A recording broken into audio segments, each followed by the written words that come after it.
JFD, just fair and direct.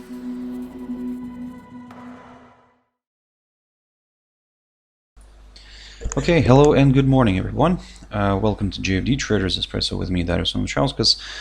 Today's the 13th of March 2020. So, yep, welcome everyone. Welcome to Friday 13th. As always, guys, before we jump into the charts, let's quickly have a read through our risk disclaimers. So, the content we produce does not constitute investment advice or investment recommendation, should not be considered as such, and does not in any way constitute an invitation to acquire any financial instrument or product. As always, I'll give you a few seconds to read the rest and we can continue.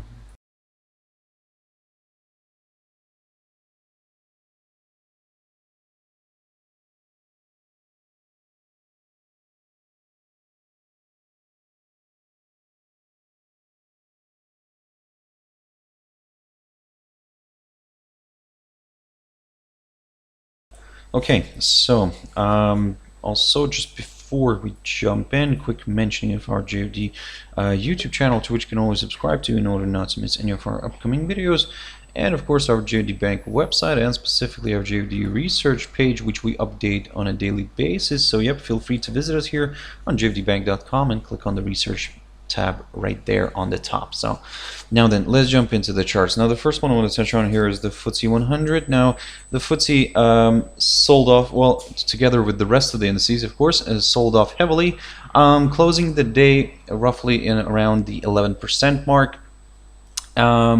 And of course, it was a bloodbath yesterday, and don't get me wrong. So yesterday I looked at this one, and what I was telling you guys to keep a close eye on this level here, the 5,500 mark. Now, what I was saying, that if we see a drop below this, then and if we see a close below this, then yep, further declines could be possible. But if the index remains above this 5,500 zone and closes the day above this, then maybe there could be a bit of a chance maybe to see a bit of a larger correction here to the upside. But as you can see, the close happened below, and even actually the index continued to travel lower and tested the 5,230 mark. Now this is the other level that I talked about in my video, and that's basically going back to June 2012. Basically that's what we've tested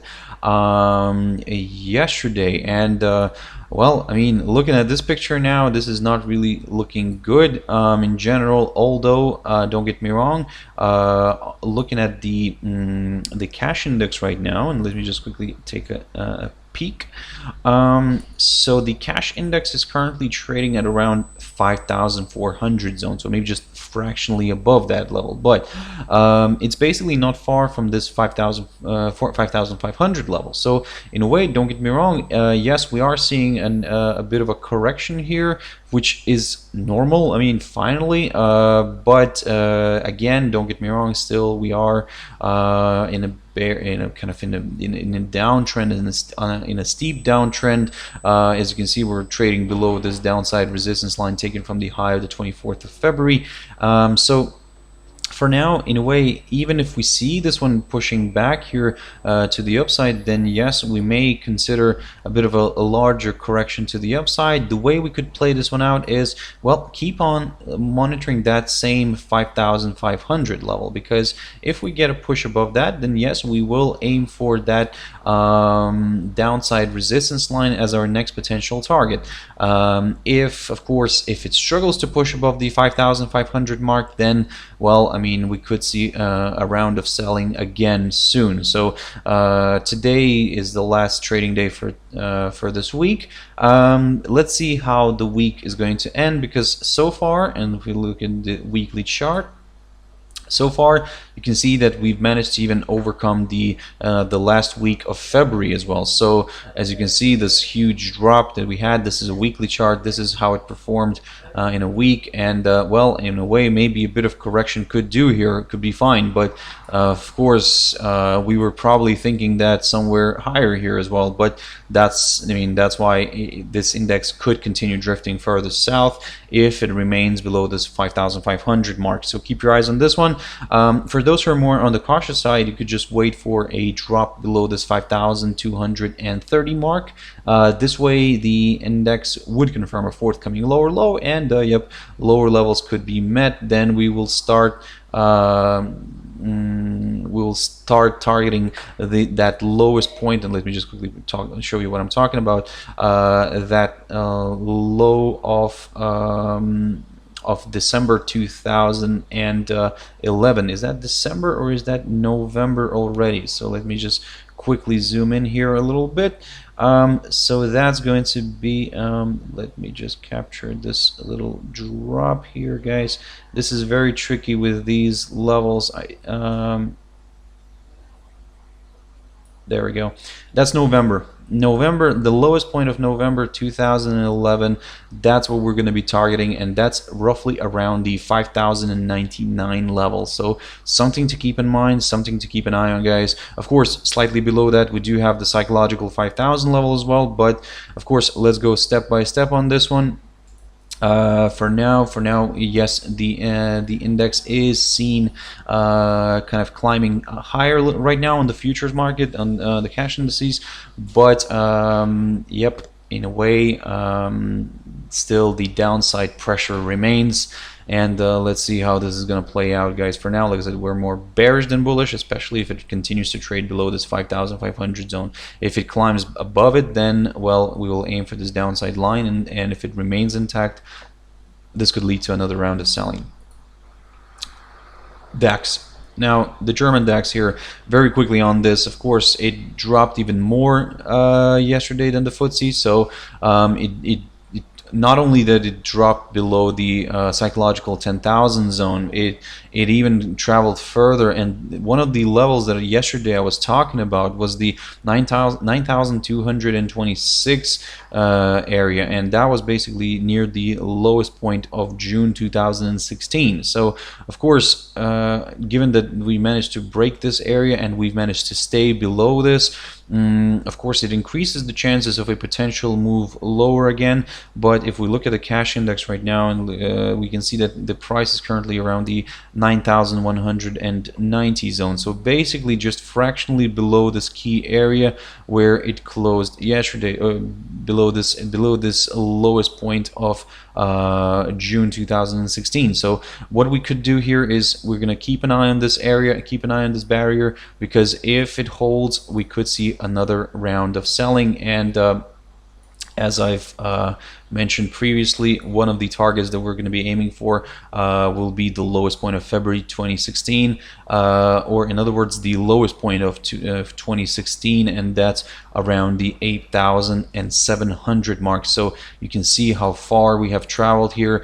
Again, don't get me wrong, yes, we are quite overstretched here to the downside, even on a daily chart, but to be honest, as I said, we were thinking that already a little bit higher here. So probably right now the market is in the state of let's see how far we can push this one lower. So again, for now there's no clear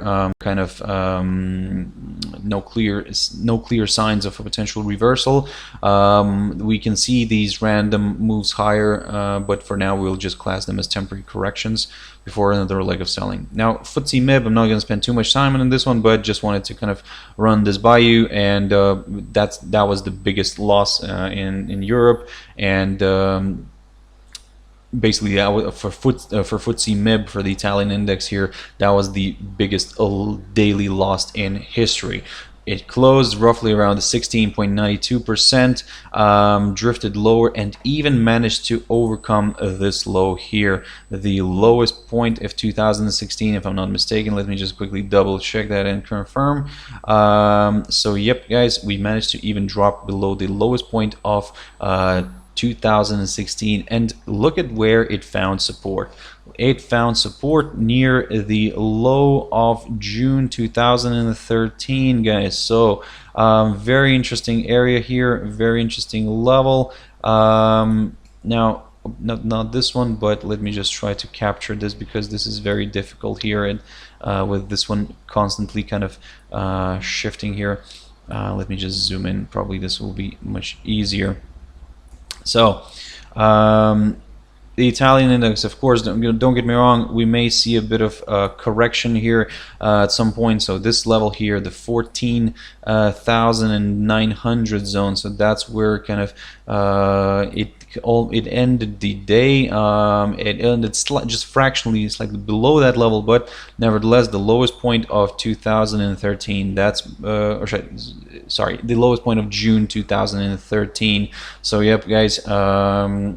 Again, look at this sharp move lower. If we go back into 2008, basically, let me just jump into a monthly chart on this one.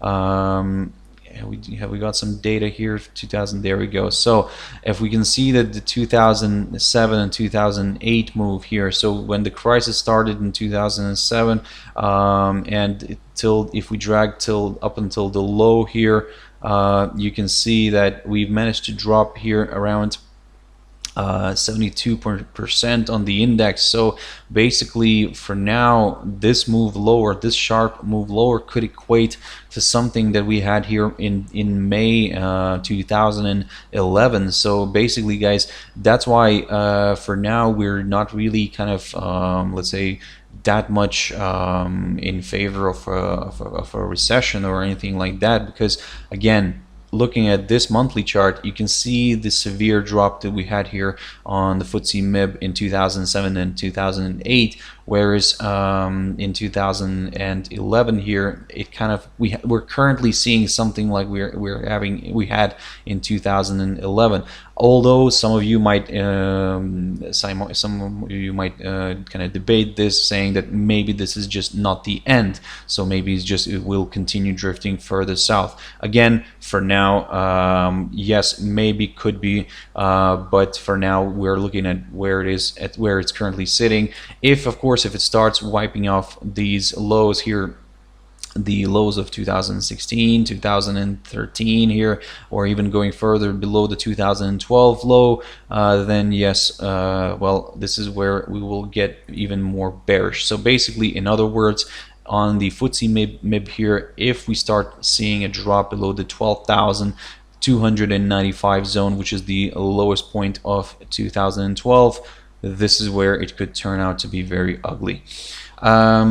Gold. Now jumping into gold, daily chart very quickly on this. So yesterday, fantastic drop lower. I've talked about this one yesterday, and what I was saying that we may drift further south, potentially targeting this upside support line. Let me just slightly adjust it here. We might be targeting this upside support line, and as you can see, the commodity, the precious metal, almost managed to reach that, and then kind of rebounded. So for now, to be honest, what we're looking here for is maybe another move lower. This time maybe a bit of a more normal touch, and if we get a nice rebound, this is where it could become very interesting for the buyers again. But of course, if it starts dropping below the upside line and below this level right here, the 1536 mark, this is where you should brace yourself, and we could see deeper extensions to the downside, potentially even going further towards the 1445 zone, which is the low of the lowest point of November 2019. So for now, yes, even if it drifts a little bit lower, still we have this upside support line, which could play in nicely here, but if it fails to do so, if it fails to hold, then well, deeper extensions to the downside could be possible.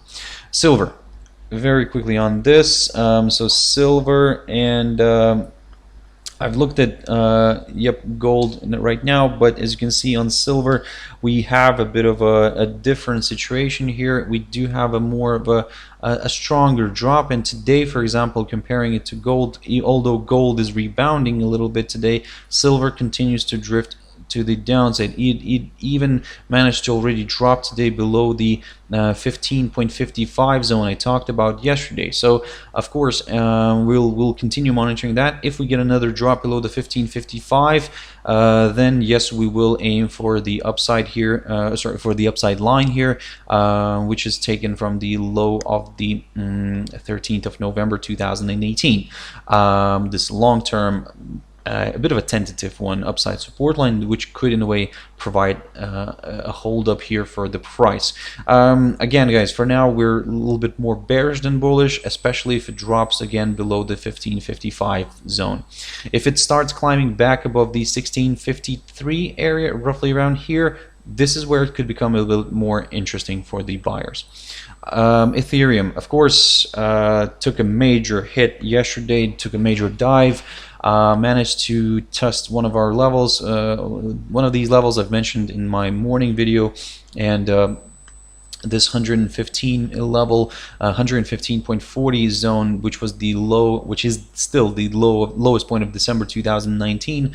You can see that we managed to drop below this, but today we're seeing an attempt by the bulls here to push to lift this crypto back above it. So of course, don't get me wrong, still the downside pressure remains. We could see this one drifting south again, but one of the levels that we're keeping in mind here is, of course, if we see another drop below the 115.40 zone, is the 80.50 mark. Now the 80.50 mark is the lowest point of 2018. So again, good potential target, very good. It would be very interesting to see if this crypto could reach this area, but we will consider this area if we see a nice daily close here below the 115.40 zone. So keep your eyes on this one. In terms of the upside, of course, don't get me wrong, any move higher for now could be seen as a temporary correction because we're still trading below this downside line.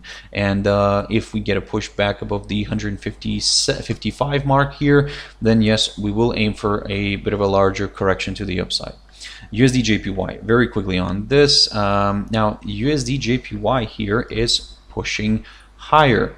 Now of course, some of you might think that maybe this is this should be drifting further south, given that the yen buying could be increased. In this situation right now, we are seeing that the Bank of Japan is coming out with some extra stimulus in order to support the economy, and basically this is where the Japanese yen is taking off its safe haven suit and kind of becoming the pair, which is the currency which could be affected by the Japanese stimulus package. So that's why, guys, for now, from the technical side, keep your eyes on this downside line, and let me just actually jump into a 4-hour chart probably on this one.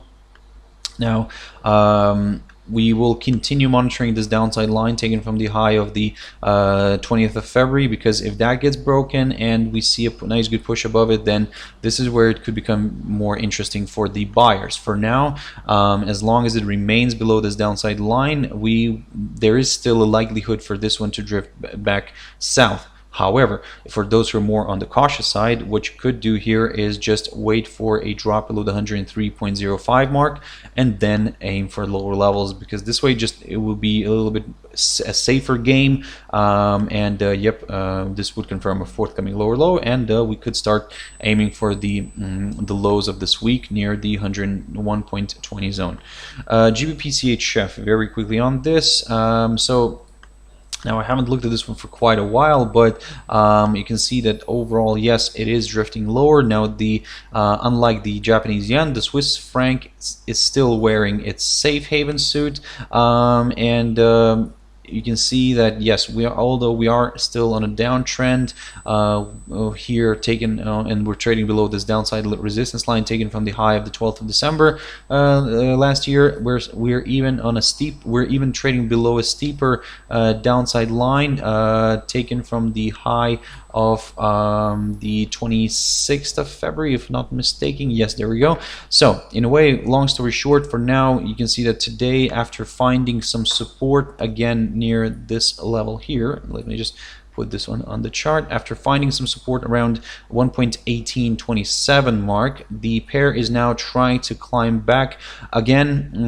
Maybe a bit of buying could be nice here. Maybe a bit of correction could be possible, but let's not forget that we're still below this downside resistance line. So in a way, if this downside line remains intact, we could see another round of selling. For those who are more on the cautious side, just wait for a drop below the 1.1827, because this way the pair would confirm a forthcoming lower low, and yep, it could drift further south. In terms of the upside, we need to see at least a break of this downside line taken from the high of the 26th of February, and then we could see some higher levels, slightly higher levels. But again, for now, anything up until this short-term downside resistance line will be seen as a temporary correction before another leg of selling. Euro dollar now, fantastic touch of this upside support line. I talked about this one yesterday.